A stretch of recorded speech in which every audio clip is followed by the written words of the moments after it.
नमस्कार दोस्तों। 5 अगस्त को राम मंदिर निर्माण के लिए प्रधानमंत्री जी के द्वारा भूमि पूजन किया गया। लंबे संघर्ष और धैर्य के बाद ये घड़ी आई। सभी देशवासियों को हार्दिक बधाई व शुभकामनाएं।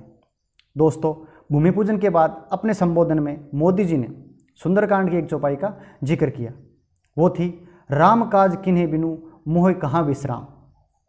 आज के इस वीडियो में हम इसी चौपाई का मनोवैज्ञानिक विश्लेषण करेंगे तथा ये देखेंगे कि ये हमारे जीवन में किस प्रकार उपयोगी है। मैं हूं डॉक्टर पवन कुमार और आपके सामने फिर एक बार रामायण और मनोविज्ञान सीरीज का वीडियो लेकर आया हूं। दोस्तों, सुंदरकांड की ये जो चौपाई है यह उस समय का वर्णन करती है जब हनुमान जी माता सीता की खोज करने के लिए समुद्र के ऊपर से गुजर रहे होते हैं। तो रास्ते में मैनाक पर्वत ने उन्हें कुछ समय रुक कर विश्राम करने को कहा था। तब हनुमान जी ने मैनाक पर्वत से कहा कि राम जी के काम से जा रहा हूं और उसे पूरा किए बिना मैं विश्राम नहीं कर सकता।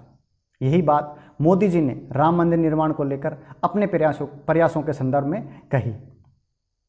दोस्तों, यह जो चौपाई है यह अपने अंदर एक मनोवैज्ञानिकता समाये हुए है। यह अपने आप में एक बहुत बड़ी मोटिवेशनल लाइन है।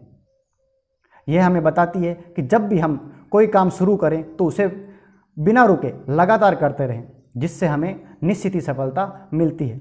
फिर चाहे रास्ते में कितनी भी रुकावटें आएँ या किसी प्रकार का प्रलोभन आए जो हमें रास्ते से भटकाने का प्रयास करे, हमें उस ओर ध्यान न देकर लगातार अपने लक्ष्य की ओर बढ़ते रहना चाहिए। रास्ते में आने वाली इन रुकावटों व बाधाओं को अपनी समझ और शक्ति के बल पर दूर करना चाहिए।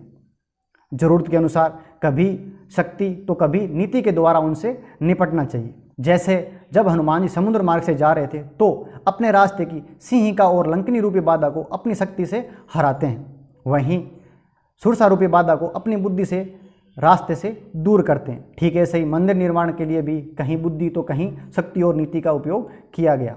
ऐसे ही हमें अपनी लाइफ में कोई काम करते समय करना चाहिए।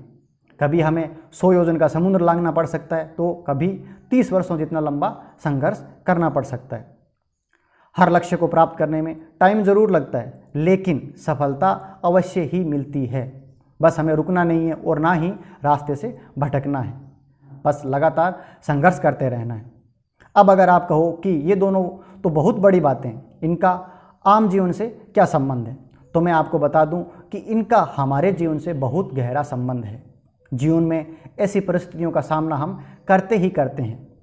जैसे एक बच्चा जो पढ़ लिख कर एक ऊंची जॉब प्राप्त करना चाहता हो, लेकिन उसके सामने कई बाधाएं आती है। जैसे उसके पास पढ़ाई का खर्च नहीं हो, घर में बिजली ना हो, या फिर सब सुविधाएं होते हुए भी मोबाइल, टीवी और खेल आदि प्रकार के प्रलोभन होते हैं जो उसे उसके लक्ष्य से भटकाते हैं या बाधा डालते हैं।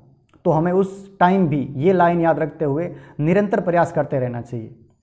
स्वामी विवेकानंद जी ने भी ठीक ऐसा ही कहा है कि उठो, जागो और तब तक नहीं रुको जब तक लक्ष्य न प्राप्त हो जाए।